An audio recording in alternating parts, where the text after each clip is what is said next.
Rachel Reeves is off her rocker. What on earth is she thinking? Another minimum wage hike? Is she stupid? I'm sorry to be frank, but she clearly does not understand basic economics. Has she not realised what the impact of her minimum wage hike last year has been? We've only got the highest unemployment since COVID. Nearly half of the shocking number of jobs, nearly 200,000 jobs, have been lost because of this woman. Nearly half of those have been under 25. So the poor young people who want to get their foot on the ladder, get their first job, there are barely any jobs available for them. Why? Because it is all those minimum wage jobs that needed to be cut, because that was a huge increase in costs for places like supermarkets, like pubs that hire a lot of people on minimum wage. All this is going to do is kick more young people out of work, and then you know what will happen, folks. They'll end up in the benefit system, and once they're in that loop, they will be there for life, or at least many of them will. This woman is insane. She thinks that this was a win, putting this out today so she can say, oh, it's all about the cost of living. It's all about improving living standards for people. Yeah, you'll improve your living standards if you've still got your job, if you haven't been fired or had your hours cut back because of the minimum wage going up again, and your employers, just after the national insurance hike, that huge raid last year on them, they can't afford to keep people on anymore. This is madness. This is socialist ideological economics before reality. She's insane, genuinely insane. The fact that this woman is anywhere near the country's finances, let alone the chancellor of this country, is nuts. It's genuinely nuts. What is she thinking? Let's look at the details, folks. So, there is going to be a minimum wage hike in April of 4.1%. So the national living wage, which is the same as the minimum wage for over 21s, is going to go up to £12.71 an hour. It was £11.82 before she did a hike at the last budget, and then she's doing another hike to £12.71. So it's gone up quite a lot, folks. And that might not sound a lot to you, to one individual person, but when you've got a company like a supermarket, like a pub, where almost all of their employees working on the tills or working on the bar are on minimum wage, that is going to cost you a huge amount when you put all those numbers together, put all those workers together. Okay, this is, and don't forget the national insurance hike that we saw, as well as increased taxes on anyone and everything. All these businesses, they've got so many more taxes to pay. Okay, it's proving impossible to run a business in this country. It's crazy. Absolutely crazy. 18 to 20-year-olds, they're going to get an 8.5% increase to £10.85 an hour, with the aim is to completely abolish that 18 to 20-year-old rate completely and bring it up in line with that £12.71 or whatever it is by then, eventually. And you might think, who is advising Rachel? Surely it's not an economist, because anyone with a brain cell can see that this is a stupid idea. Oh, of course, it was the Low Pay Commission. Chancellor Rachel Reeves said she accepted recommendations from the Low Pay Commission so that those on low incomes were properly rewarded for their work. I know that the cost of living is still the number one issue for working people, and that the economy isn't working well enough for those on lowest incomes. Too many people are still struggling to make ends meet, and that has to change. I'm sorry, Rachel. Are you stupid? Do you know what happens? Okay, these people who are on low pay, one of their main things they spend money on is food. It's food. Yeah? And do you know where the prices are going up the most? Oh, it's in the supermarkets. Food inflation has been really high over the past few years. Why? Because supermarkets keep having to pay higher and higher minimum wages, national insurance, and all these other taxes and whatnot that you bring in on them.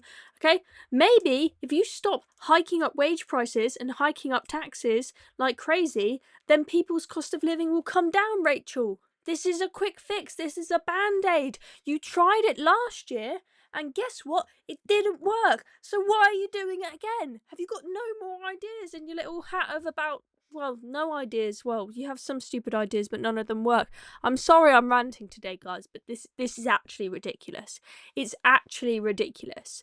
Okay? We've now got nearly 1 million people aged 16 to 24 who are not in employment, education, or training. That is a silly high number, folks. And as I said, many of those people, they're going to end up in the benefits loop. They're going to end up in the benefits loop. Do you remember when Rachel Reeves said, our aim is to get Britain working? That was their slogan, get Britain working. They haven't mentioned that recently. I wonder why. Maybe it's because we've got the highest unemployment since COVID. And a huge reason why that is the case is because of Rachel Reeves' policies. And she's repeating them this year.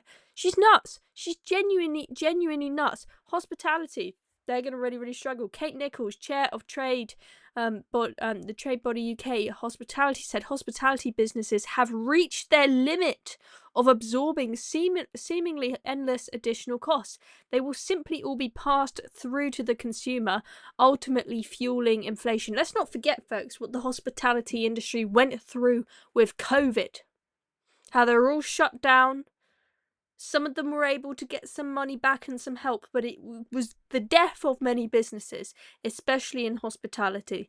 COVID was. They were already struggling, many of them on the verge of shutting down as it is. And then what do you slap them with? Boom, national insurance hike. Boom, minimum wage hike. Boom, another minimum wage hike. Boom, net zero forcing their energy prices up. I'm sorry, they can't take it anymore, Rachel Reeves. They can't take it anymore. You're going to shut down all the pubs and the hospitality business. And speaking of pubs, the British Beer and Pub Association estimates that the overall minimum wage increases will add a whopping 250 million quid to pub wage bills. I told you, when you add it all up, this is going to cost a huge amount of money. They say not only will this end up affecting many brewers and pubs' ability to make ends meet, but it could also hurt jobs and reduce opportunities for those who are just getting there first. Important start on the career ladder, and that is what the boss, Emma McClarkin, says. I couldn't agree with her more. Could not agree with her more. Supermarkets, a month ago, 9 supermarket giants, they wrote a letter to Rachel Reeves saying, please do not put up business rates and tax us anymore, because we simply can't take it after you have put up the minimum wage and you have put up national insurance, and of course energy prices, all of it super high as well. They've had enough, okay? The supermarkets, they cannot cope with another minimum wage. Well, they'll cope with it, but do you know what will happen? Is food prices will go up even more. And that is the thing that is hurting so-called working people massively. It's food inflation. It's a huge part of their outgoings. That's the thing that I really notice. Every time I go and buy a few snacks, pop to Tesco, few snacks, 30 quid. And I'm like, that's not even the food for the day. And you've just taken 30 quid from me, and I haven't bought caviar or anything. I just bought some snacks, some basics. It's crazy. It's absolutely crazy. And also, I mean, the Bank of England have even blamed Rachel Reeves for pushing up prices with policies like her minimum wage hike last year. Michael Simmons did a good piece in The Spectator on this when people were expecting interest rates to come down recently, but the Monetary Policy Committee, they decided to hold the interest rates where they were. Why?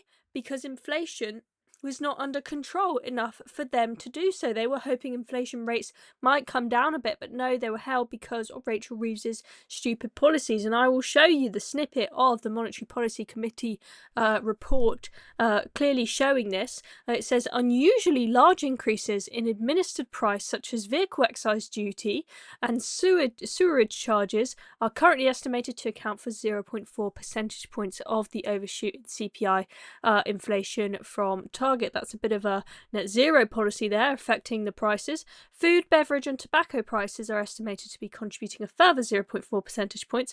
Much of the remaining 1 percentage point is the overshoot is judged to reflect elevated labour cost growth due to past strength in wage growth, as well as higher employer national insurance contributions, i.e.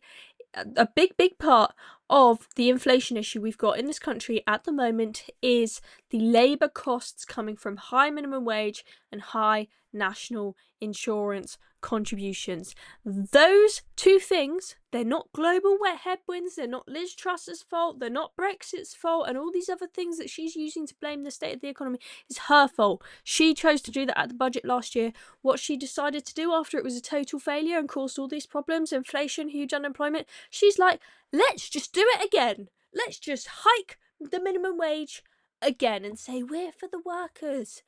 Insane. Insane. Crazy, crazy stuff. Anyway, folks, let me know what else you think is going to be in the budget tomorrow. It does not look like we are off to a good start. Thank you very much for watching this video. I'm Chloe Dobbs. Please do hit subscribe for more news updates here at Reason. Sorry it's a bit of a ranty one today, guys, but I am furious about this. It is insane. If you're a small business owner, let us know in the comments how this is going to affect you. See you next time.